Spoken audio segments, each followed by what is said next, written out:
What it's all about for me, and what's next for me, is trying to institutionalise this day. I really want everyone to know about it. I believe that we can tell 3 billion people by 2025, for sure, right? That they'll know that it's the Day of Peace. At that point, it becomes embedded in the culture. And at that point, naturally things change in school, and naturally humanitarian assistance, and naturally we will pray, and naturally we will come together as families, and we will come together as countries, and we will go, oh, that felt nice. I just made friends with a family member I haven't seen in years on that Day of Peace, and that's just totally changed the quality of my family's life. And out of there you can come at things a little bit differently and a bit stronger and have a bit more hope, and the kids of those families go, oh shit, actually we don't need to be divided, and this feels really nice. And then a little person has a thought like Greta, who wants to stand outside of school with a billboard on a Friday, that's going to win the Nobel Peace Prize. That's what it's all about. It's about us changing our feelings and going, wow, and then a little person gets a sense of that and then has belief and hope that things can be different and the world changes, because Gandhi did it, and Martin Luther King did it, and Rosa Parks did it. That's what it's all about. That's Jeremy Gilley, founder of Peace One Day, talking about the International Day of Peace, up next on the All Things Risk podcast.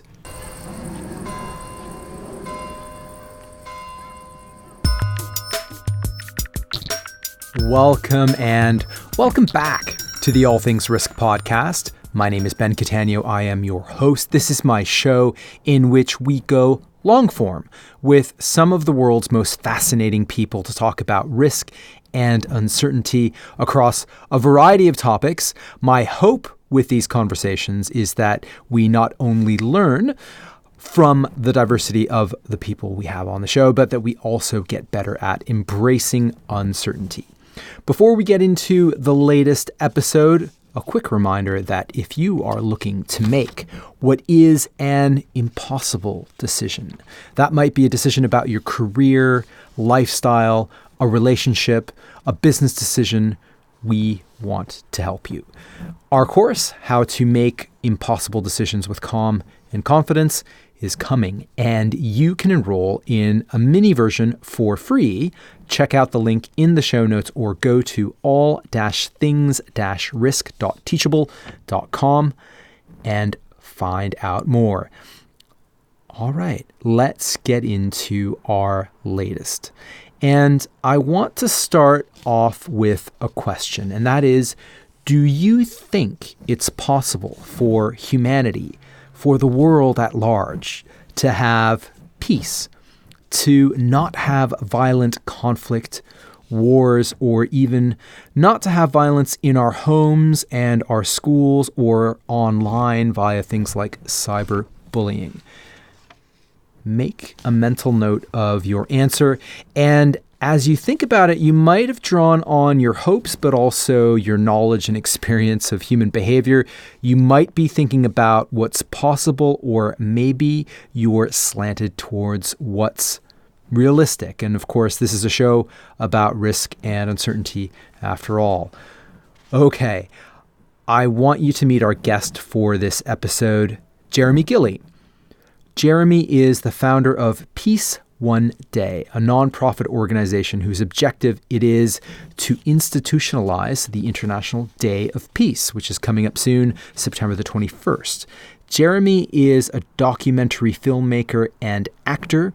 He founded Peace One Day in 1999, and this is a really impressive organization. In 2001, its efforts were rewarded when the UN General Assembly unanimously adopted the first day of global ceasefire and non-violence, Peace Day. In 2007, in Afghanistan, Peace One Day ambassador, the actor Jude traveled to Afghanistan and met with the government, the UN, non-governmental organizations, and this paved the way for a day of ceasefire in Eastern Afghanistan, in which 10,000 volunteers from UNICEF, the World Health Organization, and the Ministry of Public Health administered polio vaccines to 1.4 million children. Wow, right? And they've worked with world leaders like Kofi Annan, Shimon Peres, celebrities like their ambassadors Jude Law, Juliet Rylance, and Mike Posner, as well as Sir Michael Caine, Forrest Whitaker, rapper Akon, Michelle Rodriguez. The list goes on and on. And in a few weeks, on September the 21st, Peace One Day will celebrate its 20th anniversary. Now, while this conversation is about Peace One Day, you can go to peaceoneday.org and learn a lot more about the organization and what it's doing. However, this conversation is, I think, a deeper exploration about who we are as human beings. And it's about the dark side of what we're doing to each other, to our planet, but also about why cynicism kills, about why there's violence going on in our homes, in our schools, online. And this episode goes out just a few days after the shooting in El Paso, Texas. And that reminds us that violence takes place not just in these far-flung places, but actually quite close to home. And we get into what we can do about that. So I'll leave you with your thoughts on that question and take you now to our conversation with Jeremy Gilley.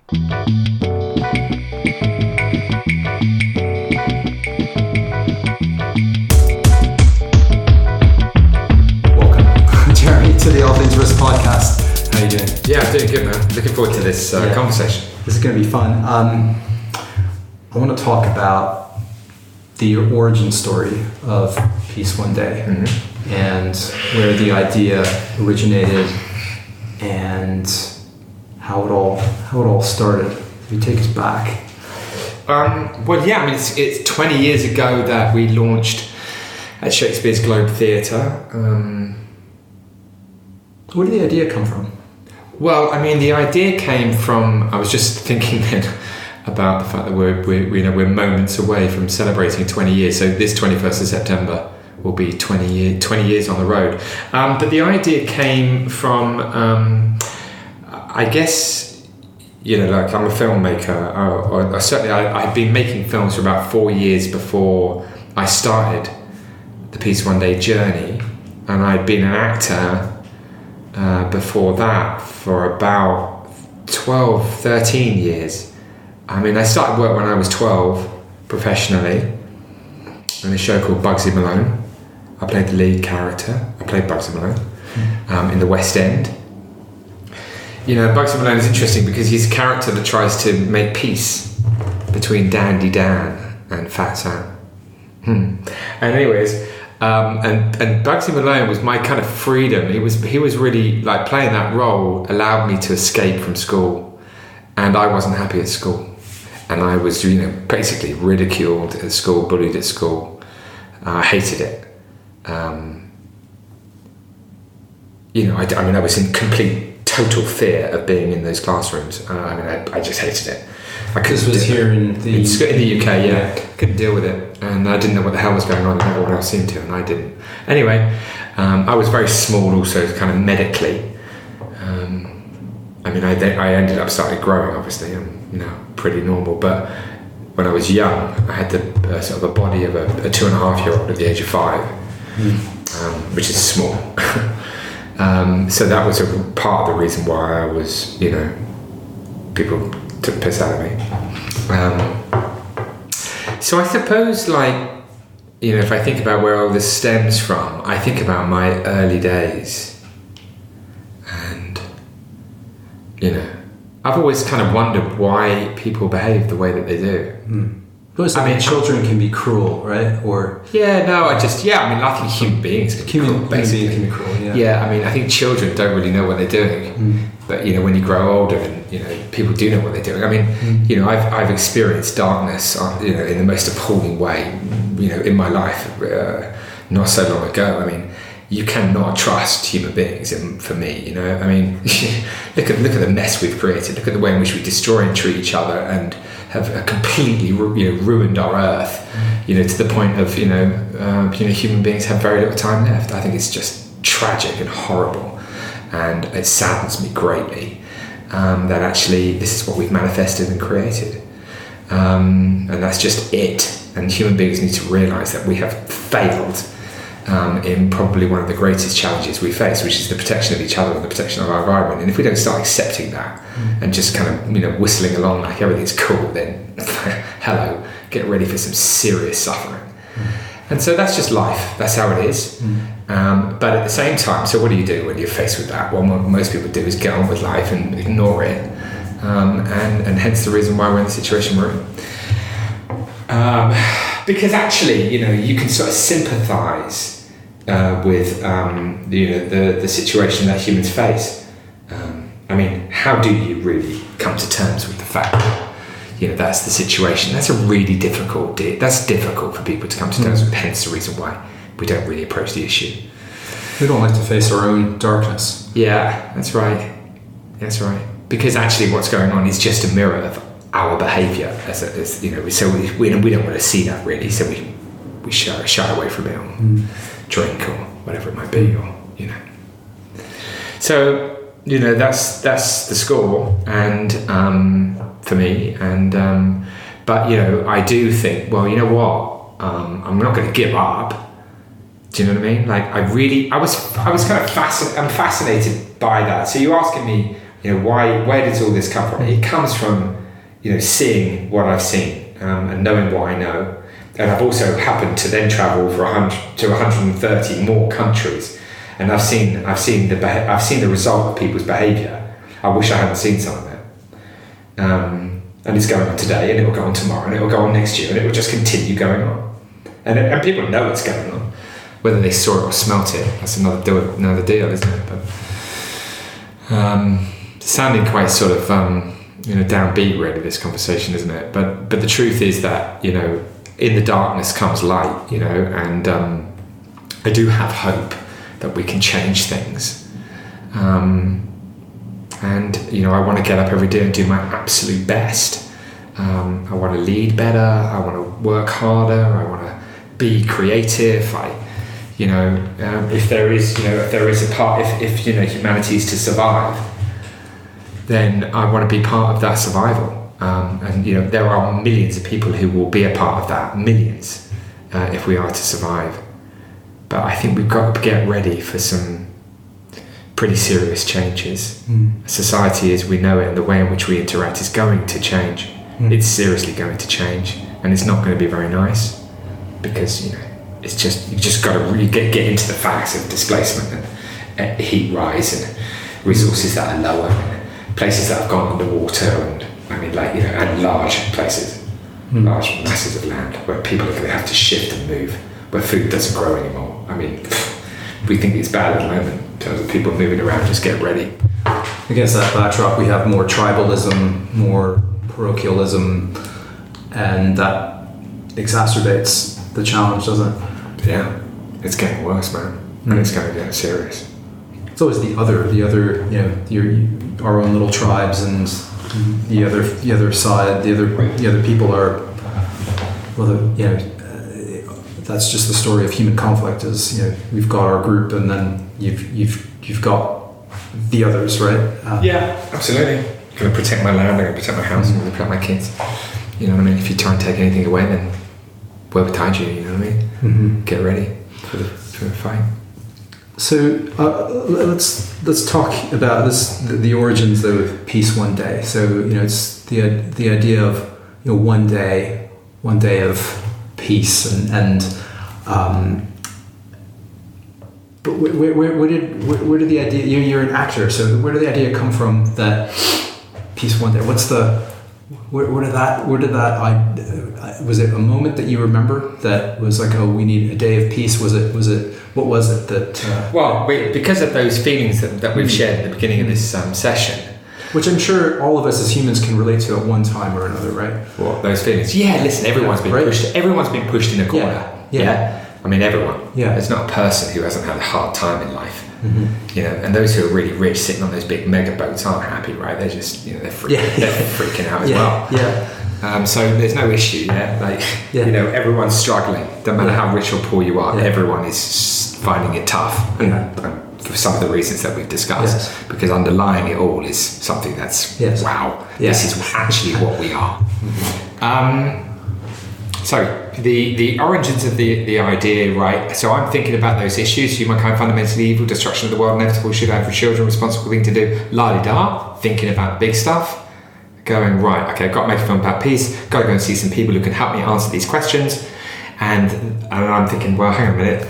A film that just answers questions about why we behave like we do there's no real structure to that. And so I was thinking, well, where's the starting point for the film? Where's the starting point for peace? And I'm like, what? Hey, that's it. Yeah. Suddenly, boom, the idea came, right? There's no starting point for peace. There's no day of ceasefire and non-violence with a fixed calendar date.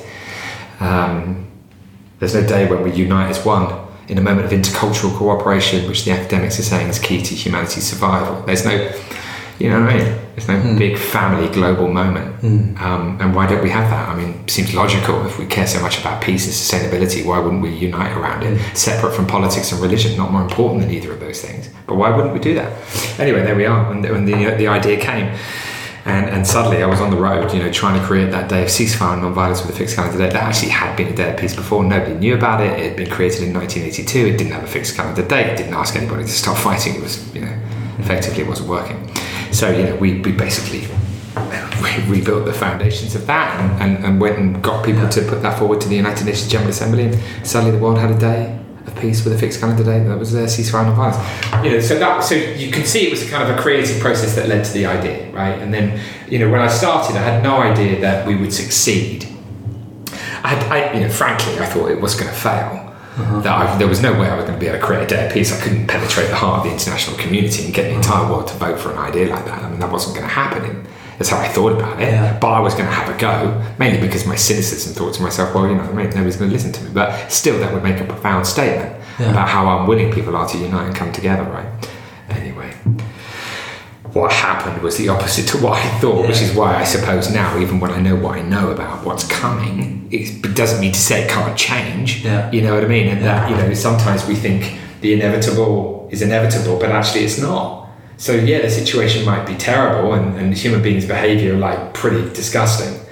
But it doesn't mean to say that there can be transformational moments of shift and change, where suddenly the big problem that's staring us in the face, we manage to circumnavigate, getting rid of CO2 completely. You know what I mean? Fast. Why is that not happening now? It's ridiculous. Anyway, given that they can write such beautiful music and fly to the moon, right? And you can't, what's the problem here? Right. Really? What a joke. So anyway, it happened. That was it. It came from that space, and it was lovely, and it's beautiful, and of course, that's why we just gun it, because you can be surprised, and wonderful things in life do happen. So UN resolution. How did that come about? What did you do? Well, you write thousands of letters. Okay. You write thousands of letters, and you meet everybody you can meet, and you never stop filming, and you never stop running around, and finding people like British Airways to sponsor your flights, or Panavision to give the cameras, or in those days, Bless and Kodak. They were creating neg in those days, and it's all gone. I don't know how Kodak is, but. Anyway, in those days it was negative, and we were filming, and it was beautiful, and so everyone was giving everything. That's how was everyone was giving everything. We were writing letters, I was making a documentary, and I was pointing the camera in the right place, asking the right question. Do you believe in peace? Yes, I do. Do you think a day of peace would be a good idea when we come together as one? Yes, I do. Great. Will you support it? Well, yes.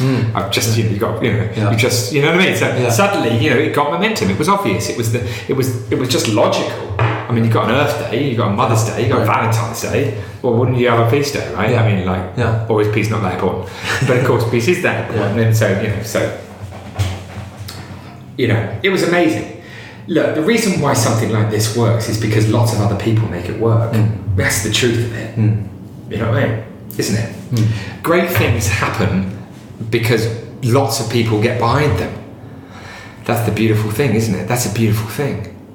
That's, and so, that's team effort. Big, wonderful team effort. But to go from, this point of cynicism and, some darkness to some progress, how has that changed the way you look at the world? Well, I look at the world in the way that I described in the beginning. I don't like just I'm looking at. Start from a dark place. I'm looking. There's just too much suffering going on, and the suffering is going to get worse. Fact. And so I look at the world and I'm frightened and sad about that.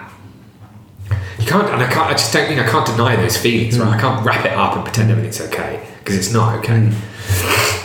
So, that's just how it is. And, from there, you just work your socks off and just sort of make it happen, you know what I mean? So once the day had been created, it had to be proved that it could work. That we had to prove that somebody would stop. Yeah. Because that cynicism that you're talking about, when we made the film about creating the day, and I put the film out there, and I was going around the world, I remember being, I don't know where I was. I was like in the West, mate. I was somewhere, man. I was in the Middle East. I was at this film festival, and it was a really intense crowd who weren't all that happy, really, with watching the film. And I was like, oh my God, this is like weird. I've gone on this journey, we've created this day. I thought I've made this really cool film. Actually, I think it is a great film. It wasn't the film. People can watch our films on the Peace One Day YouTube channel, and that film was called Peace One Day. But what was happening is people were watching the film going, you think this is going to work, right? I'm like, oh Christ, people don't actually think this is going to work. I'm like, oh my God, I've got it, because obviously Mary Robinson and Kofi Annan and Nelson Mandela and Amre Musa and Shimon Peres and Salim Ahmed Salim running the African OAU at the time, Organisation of African Unity, Union it was then. And so many other incredible humanitarians, teachers, spiritual figures. They said this day was great and it will work, and the teachers are saying we can inspire the children and humanitarian. So the day was created. But then when I went out there in the world, people were like, well, of course it's not going to work. You think everyone's going to stop fighting? You're joking. And so that's why I continued the journey. So I thought, oh my God, even when you create a day of peace, people don't believe in it, because people don't actually believe peace is possible. Right, so fundamentally, and so I thought, man, we're going to have to stop a fight somewhere, because otherwise nobody's going to believe that you can stop a fight. And so that this is what's super interesting to me is the Afghanistan. It was ceasefire, and maybe you should tell us that story, because that to me, as this podcast about uncertainty and so on, this is to me something about going against the odds, because you did create something that did, in my view, go against the odds. But it might be interesting to have my listeners understand a little bit more about what you did there. Well, I mean,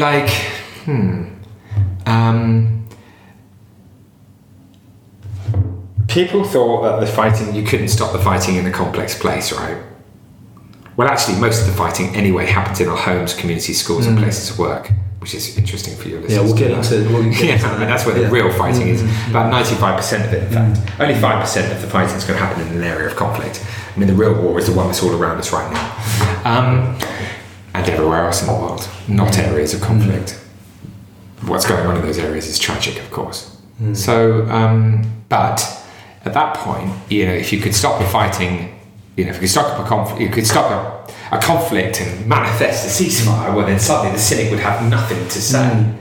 You can't climb that mountain. Well, okay, so I won't even try then. No. If you tell me I can't climb that mountain, mate, well maybe there's a way we can climb that mountain, and then other people will want to climb it in the future, So that was it. That led us to going to Afghanistan to see if we could make it work there. Obviously, because a wonderful woman called Roshan Khedivi, who was working at UNICEF at the time, kind of received the call to action which had come through a man called Ahmed Fauzi, who I'd been working with for years in the UN, an incredible man. And because I'm asking people all the time, and you can see this in the Day After Peace. The Day After Peace is a true representation of exactly what happened.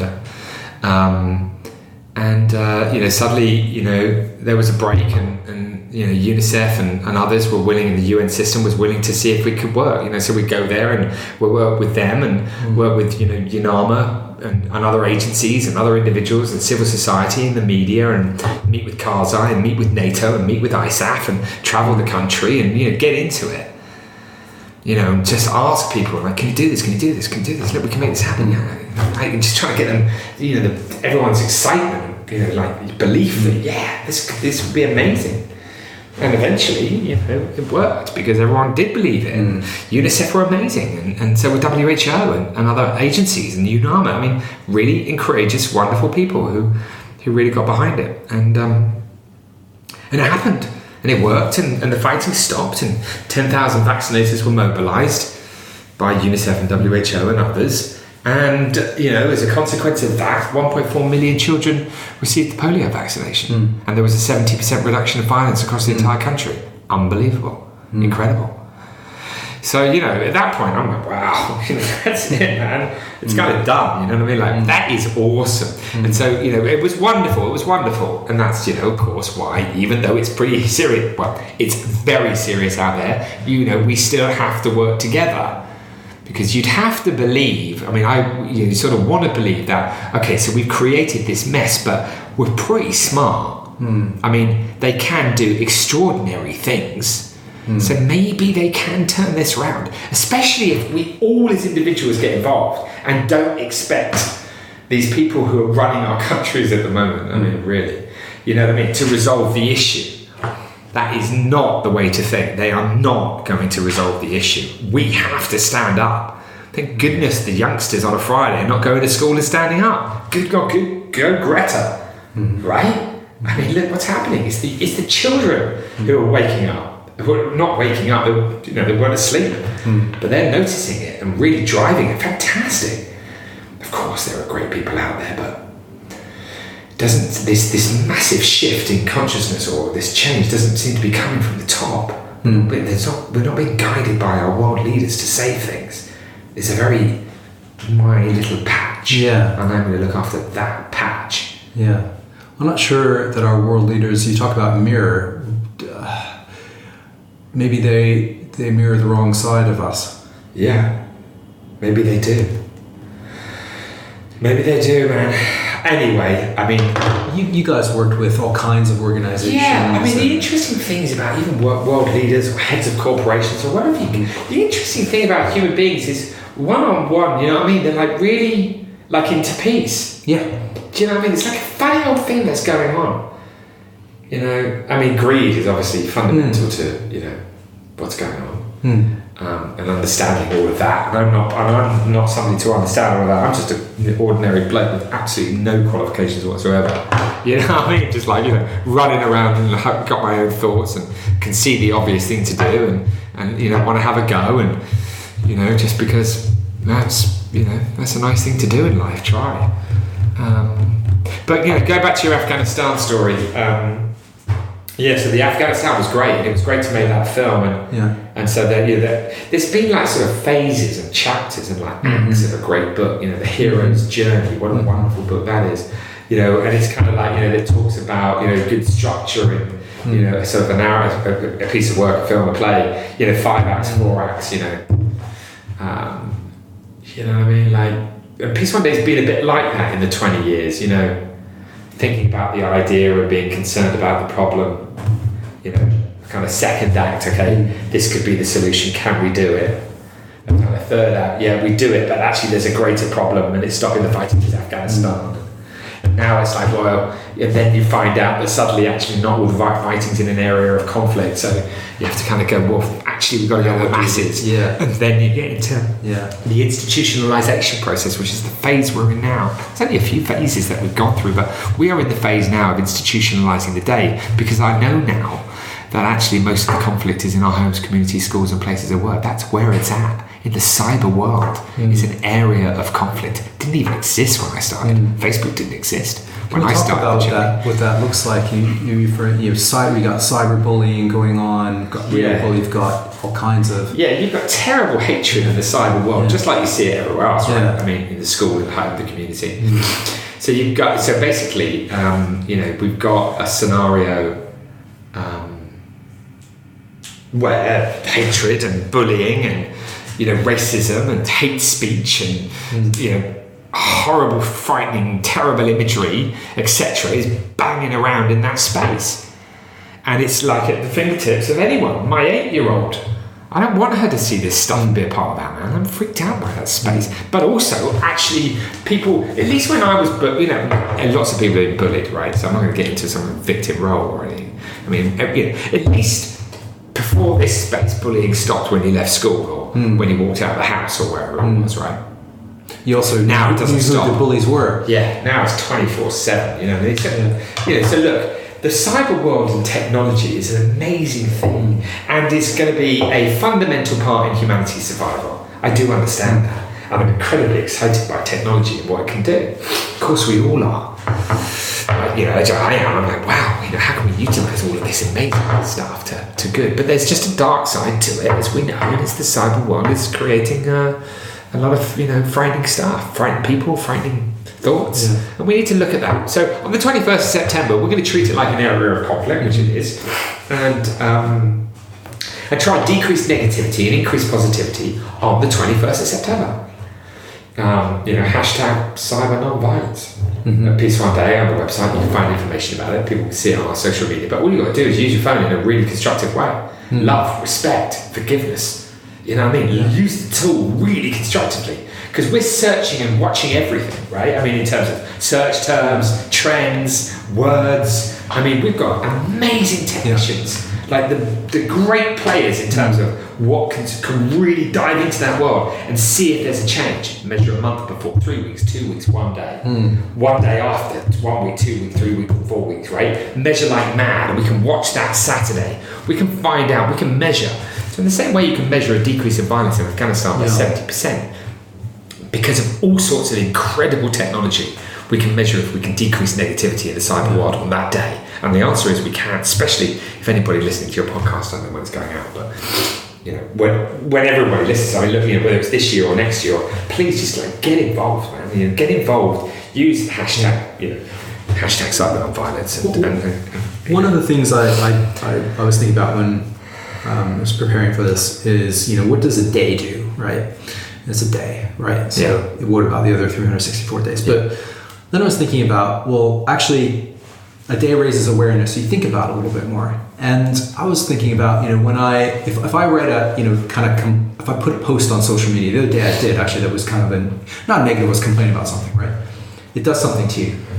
You don't feel as good, even though it was good to, I thought it was good to post it, but all of a sudden it's just like, I've got this little thing gnawing at me. And at the same time, if you post something sort of positive, you make a positive comment, you have a different feeling. And it's just that act of noticing that can potentially change your behavior a little, just incrementally. Yes, I spoke to Prem Rawat about that. I was talking about anger and being angry about stuff. He's like, dude, look, man, it's natural. You know what I mean?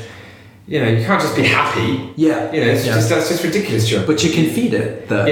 You just go to sway like a tree. It's like it's rich. It moves. The wind comes and it moves, and that's how it stays together. It's like, but what are you rooted in? Are you rooted in peace or are you rooted in anger? You know what I mean? Where are you? I'm rooted in peace. I want peace, man. I know that I am. I mean, I want that. But sometimes I'll be angry and I'll sway that way, and sometimes I'll be happy and I'll sway the other way.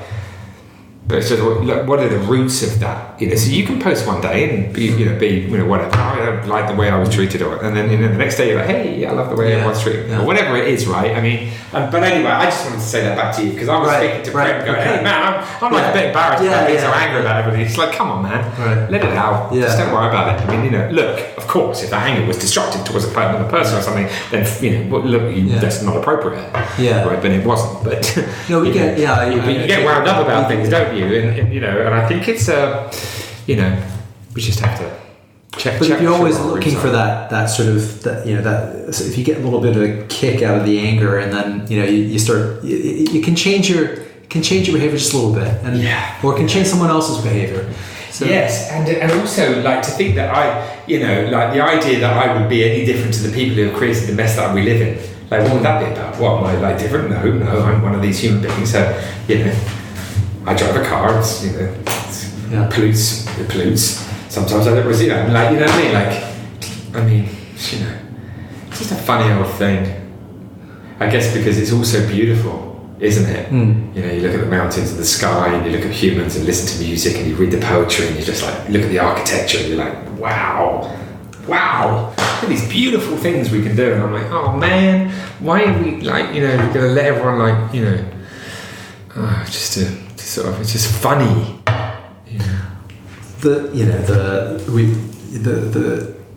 We recognize the light when in contrast with the darkness. So sometimes you need a little bit of, you need both. Yeah, that's true. But the yin and the yang, right? Yeah.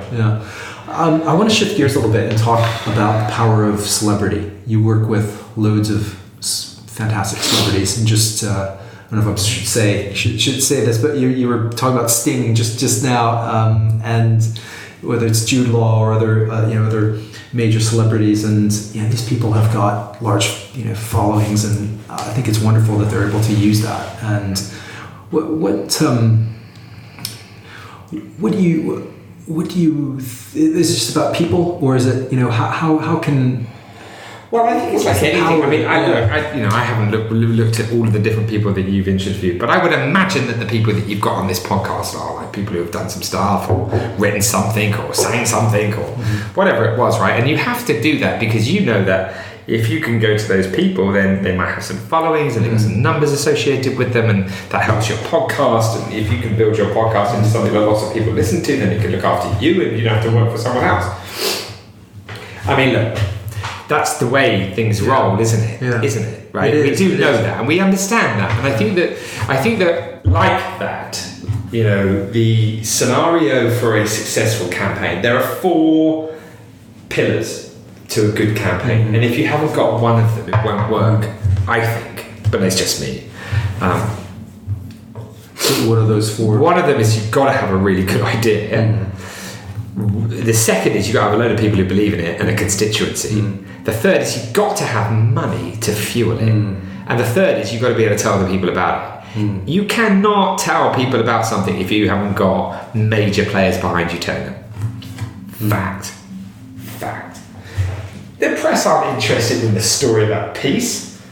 Right. Hey, now we created the day of peace, really? Okay, whatever. Yeah. Right. No one was interested in that. Nobody wrote about that. Day of peace was created. It went off in Afghanistan. Nobody wrote about that. Nobody's interested. It was Peace Day last year or the year before. Did the BBC cover it? No. Like, hello everyone. Yeah. It's a day of ceasefire and non-violence. Like 193 countries voted for it. Like about 18 million people will not be in violence in a few months' time, not involved in violence. It's a day when more people think about peace than any other day of the year. But are the press is they going to tell the world about it? Of course they're not. They're not interested. So, how do you get through that situation when you know the media isn't interested in a great story like that? Because if it bleeds, it leads. And they say bleeding, so it's not going to lead. Those are the facts. Yeah. So, welcome to the world of trying to see how you can get somebody to write about something. And it's the only way you can do it. Well, I think it contrasts with, so I was talking last year, I spoke to an author by the name of Ken Benziger, who wrote this book called Red Card. It's about corruption in FIFA. And I asked him about, the power of footballers and, athletes and it just, maybe, there are some, footballers and major athletes in their prime that are advocating certain things, but you probably don't see it as much as you might in the celebrity space. I don't know, but it's such a powerful thing when it happens, as you say. Yeah, I mean, if Jude Law hadn't done what he'd done, there is absolutely no way we'd be here today. No way. I mean, just absolute 100% certainty there, and I'm immensely grateful to Jude, not only for helping raise awareness of the day, but also to travelling to Afghanistan twice. He's got kids, right? I mean, he's got family. He's an amazing dad. Etc. He took a risk. Went to Eastern DRC with me, amazing. I think twice.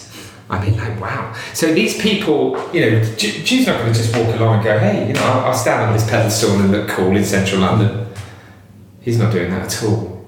He's just out there going for it, travelling, making it happen, committing time, and also standing on the stage at wherever it might be, Wembley or wherever, Royal Albert Hall, whatever, helping get the attention.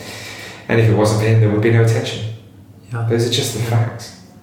I know, because I've asked everyone. I've asked them to tell the story thousands of times, and I can tell you that the only time I can really get the story told is if someone as amazing as Jude Law or Angelina Jolie or Mark Rylance or whatever is willing to be there. That's again comes back to the media likes to lead with the darkness. Yes, if it bleeds, it leads. It's a classic saying. I didn't coin the phrase right, obviously. That's just the way it is. Turn on the news tonight. Turn it on anytime you want, and it's going to scare the what's it out of you. It's horrible what you see on the news, what's fed to us. Yeah, it's quite a constantly. It's quite a shame. It's just like darkness, man. It's just ridiculous. But it's not going to change anytime soon. No. That's it. You just get on with it. Yeah. I mean, I listen to Channel 4 News. I think it's the most interesting news. But I mean, it is what it is, right? Mm-hmm. You've got to find the light somewhere else. Mm-hmm. I found the light looking in my little girl's eyes. Like big, blue, beautiful eyes. That's like where I find peace right there. Can we talk a little bit about you work a lot with corporations as well, or you have worked with corporations? Yeah, I still do. Yeah, and I think it's probably the same thing. I mean, these are the organizations that that run our economic lives. That whether we like it or not, we're dependent on increasingly the Facebooks of the world and the Googles of the world, and we consume all our food. I don't know how many. I think it's a small number of companies manufacture our food, and so they're part of our society. And what has your experience been with? Well, I mean, like do you catch a lot of flack? Do you catch some flack with from folks that? No, I haven't had any. I mean, you might give me some in a minute, but no. I work for a company too. So. Okay. Yeah, I mean, like we work with Coca-Cola, we work with Innocent Drinks, with Lynx, Ben & Jerry's, Puma, Adidas, Ecova, Lotus. I mean, like loads of different companies. Yeah. We're very, very proud to be working with Avon this year. And we're just closing a deal now with Simba Beds. And, if those corporations don't put fuel in the tank, then the car doesn't go. It just sits there. Yeah. And of course, the terrible sadness that we're facing and the things that we want to change, of course, we can't change if somebody doesn't put fuel in the tank. And that's just how it is. Sure. And so it seems to me, if I'm sitting here and I've got a choice right now, I mean, we either race the car and work with corporations to get that car moving, or we don't race. So it doesn't take me very long to realise what I need to do. Because I want to move. I want to talk about peace. I want to, mobilise people, and other people want to mobilise people. I mean, there are millions and millions of people that are going to be involved on the 21st of September. And I hope all of your listeners on the 21st of September will bring their families together and their friends and do things in the workplace and tell the teachers of their children's school, because there's loads of free resources on peaceoneday.org, and there are millions and millions of children who will be celebrating that day, and it means a great deal to them. And bullying is decreasing in the classroom, and it's all about hope, and it's all about, well, if I can climb one mountain and there are 365 of them, and I can climb one of them, then I know I can climb the other 364. But if we never climb one, then how would we ever expect to climb more, right? So that's why one day is so important. We have no days of peace. And what you want to live in a year-long, you better begin somewhere, or just accept that we never will. Either one, right? I mean, and I'm going to go for the one where, I think we might be able to have peace in the world. Well, if we do, then it will be because we do know how to stop. So maybe we could just learn that simple part. Maybe we can get to the starting line of a united world where actually we're one. Or is that just a ridiculous dream? Right? So you've either got some choices, haven't we? We've got to go. So what my simple head does with this information is go, well, if there is going to be a change and we're going to survive, it may well be because we've actually collectively decided that we're one and we can face the great challenges that the world faces. And that would naturally need a starting point. Otherwise, we would all never know that we were in it together and therefore create it. That's what the 21st is. It's the starting point for humanity's collective experience, and we're in this together and we can change things. It does sound wonderful. And you'll get, so let's talk about cynicism for a moment. Yeah. You get the cynic say, well, you're going against everything that history has ever taught us. You're going against everything that human nature is all about. Who do you think you are? But yeah, so let's kind of so that thought that you've just said, of course, it would be very true, is actually why we would, of course, destroy ourselves, right? Imagine that what you just said was true. Yeah. Imagine there was somebody who actually thought that what you've just said was right. Yeah. And there is, right? And therefore, so we may as well accept where we're heading if your statement was just true then. But we can turn that around if there are people who think like that. Yeah. Those people have got to understand that the suffering, they are a consequence of the mountain never being climbed. Because the cynic says you can't stop the fighting in Afghanistan. Oh, but we just did. You did. And 1.4 million people got the polio vaccination. So you would have rather they didn't. Interesting cynicism. Yeah. It kills people. It kills people, cynicism. Yeah. Kills people. Yeah. It stops things from happening. Yeah. And that's because they don't actually want to do anything themselves. So if they remain cynical, they feel good, right? Because I don't have to do anything. Interesting. Yeah? The cynic is doing that because he actually or she does not want to get involved. So poo-poo it, and therefore I don't have to do anything, do I? Great, so let's just get on ripping the world apart and stuffing as much money as I can in my pocket. Yeah, that's powerful. That's interesting. Yeah, it's just... Well, I think that's why, for me, the Afghanistan thing was so... they if you want to make change happen, you go after something that's difficult, not something that's easy. It would have been pretty easy for you to do something in, I don't know, Sweden or something, right?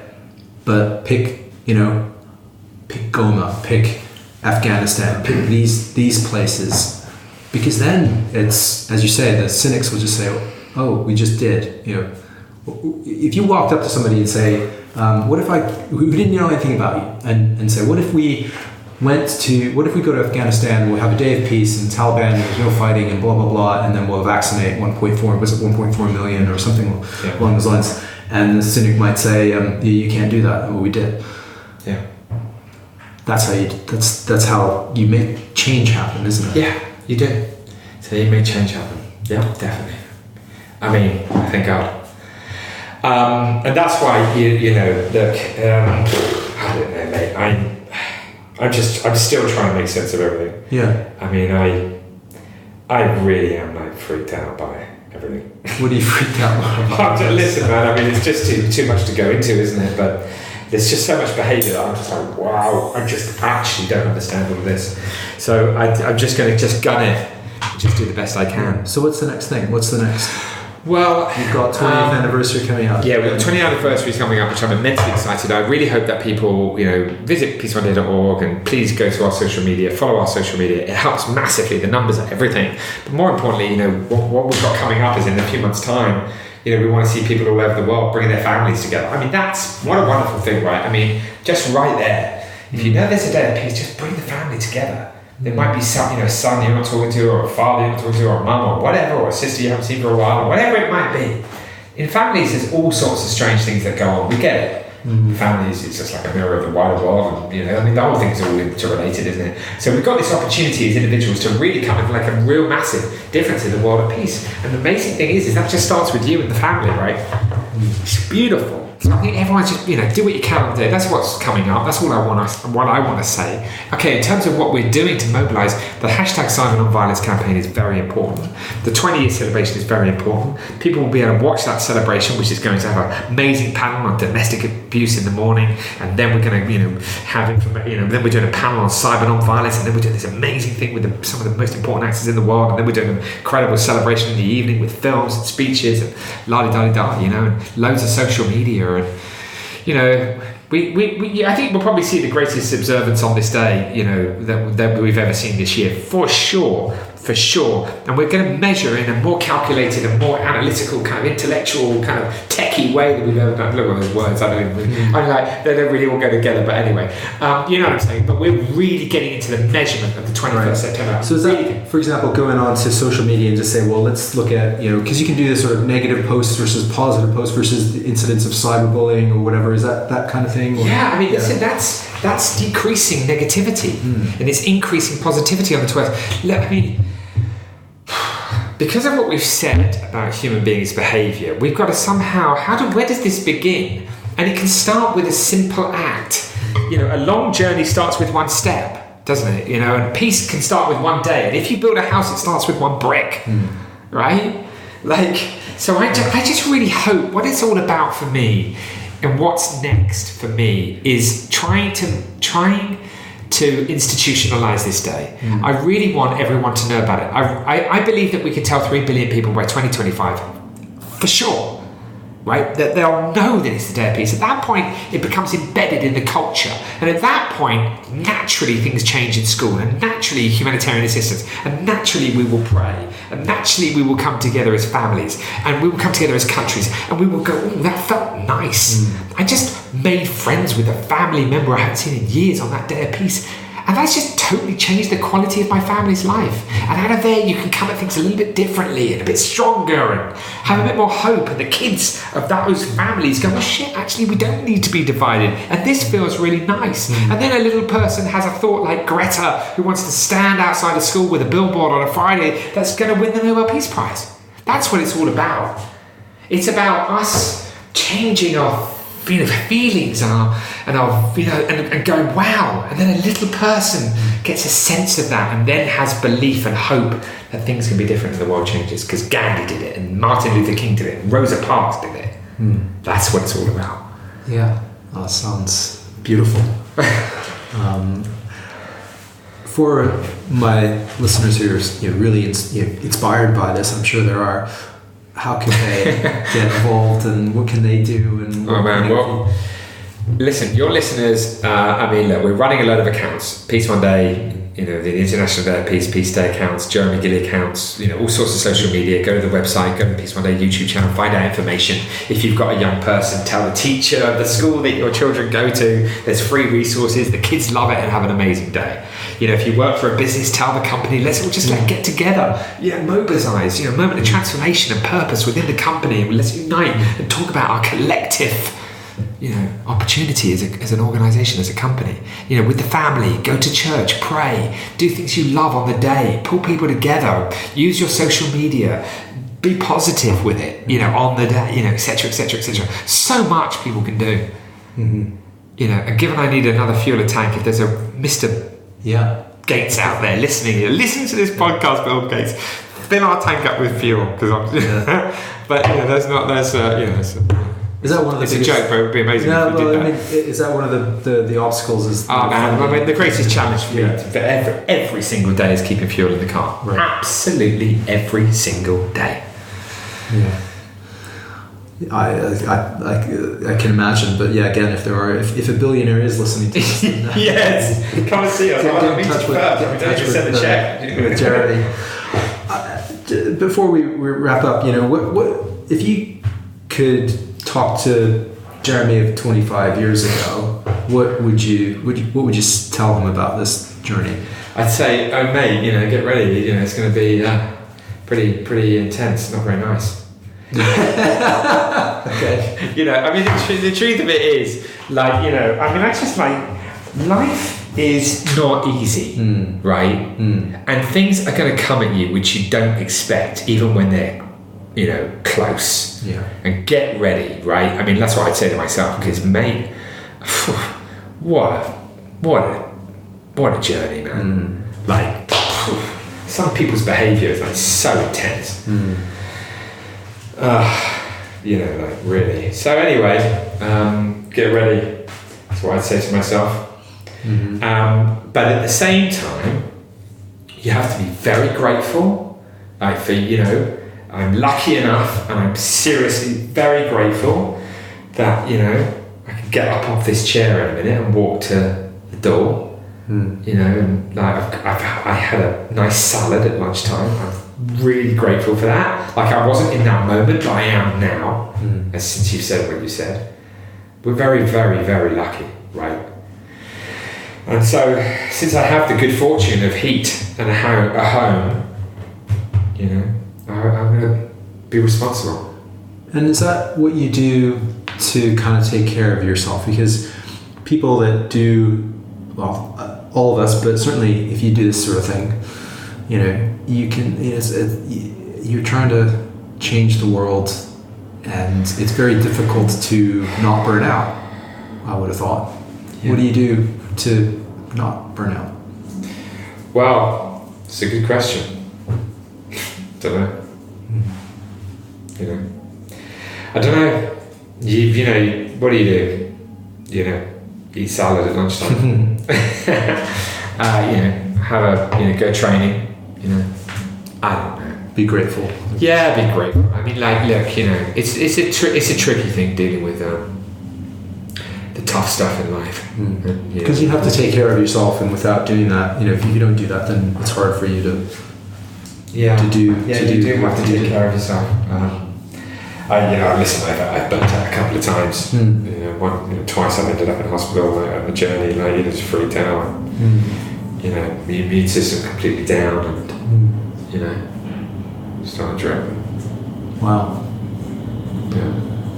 One time I just had to stop for a while, and I just couldn't. Everything I was looking at was just like weird. I couldn't. It was like my brain was like. I remember well walking down the street with my dad, going, "Dad, look, everything's looking not right." Wouldn't go. Yeah, because it's a machine, isn't it? The body's a machine. Of course, as you say, you rev it too hard for too long, it's not gonna work. So it's a really interesting thing that you say, and I think that we just need to take care of ourselves, and it's obvious what to do. Sleep, eat well, exercise, go to bed early, drink lots of water. Just doing it. No, that's great. I mean, there was also I'm reading a book called The Second Mountain. You've come across this book? Yeah, and it's similar to this article I read about our life kind of goes. You have your first mountain, which is house, career, and then there's a valley, which is a difficult place, and there's your second mountain, which is actually your kind of true calling, if you like, and you kind of tell second mountain people, and it corresponds with something else I read about towards the sort of middle of life. You folks have in terms of happiness, it dips, even though you've got success, family, most of us, but it doesn't come back until later, and it's interesting, and that sort of meaning and purpose kind of drives that sort of that upward slope. I think that's right. I think I've heard something like that before too. And life does go up and down. Goodness me, we could now talk a lot about the different things that we think about to help us survive. But I think the essence is, what is it all about? It's about looking after the kids, isn't it? It's about my little girl. Life is about my little girl, actually, really. That is the most important thing, and I just want to give her the best chance I can. She's a beautiful person, and I adore her, and I just want to give her the best shot I can. I want to give her all my time, whenever she wants it.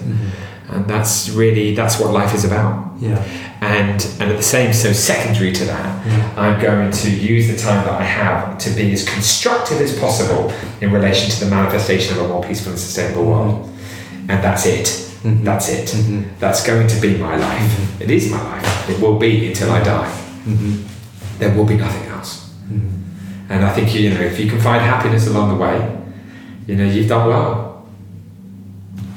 I think that's a wonderful place to wrap it up. So, Jeremy, thank you very much. This was wonderful. Thank you very much. It's lovely to meet you. Cheers, man. Cheers. All right. What do you think? Is it possible to have peace one day? Drop me a note at allthingsrisk@gmail.com, or hit me up and hit Jeremy up on social media with your answer. And I'll ask you another question. On September 21st, who will you make peace with? Check out Peace One Day. As always, links are in the show notes.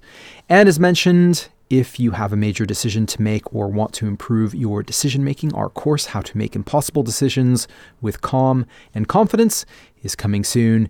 You can check out our free module via the link in the show notes. That is it. We will be back soon. Until then, and as always, don't forget, risk is life.